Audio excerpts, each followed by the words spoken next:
Hello friends, કેમ છો? Good morning. મજામાં? તો હરમાં આજે તો ચાલો આજના મિની બ્લોગની આપણે શરૂઆત કરી દઈએ. તો જો પપ્પાએ અગરબત્તી તો કરી દીધી છે અને ચાલો હવે તમને બતાવી દઈએ.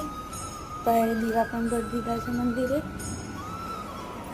જો પપ્પાએ દીવા પણ ભરી દીધા છે. વિરલે ઊભો થઈ ગયો હોય, મમ્મી બ્રશ કરે છે.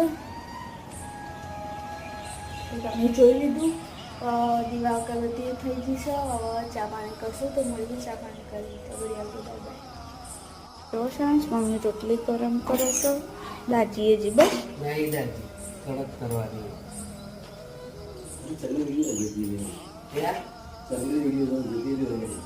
તો ફ્રેન્ડ્સ આજના મિની બ્લોગમાં આપણે એન્ડ કરી દીધી. મતલબ મિની બ્લોગમાં એન્ડ કરી દઈએ. અને મિની બ્લોગ કેવું લાગે કોમેન્ટમાં જણાવજો. અને સારું લાગે તો પ્લીઝ લાઈક શેર સબસ્ક્રાઈબ અને કોમેન્ટ કરવાનું ભૂલતા નહીં. નવા ચેનલને પ્રેમ આપતા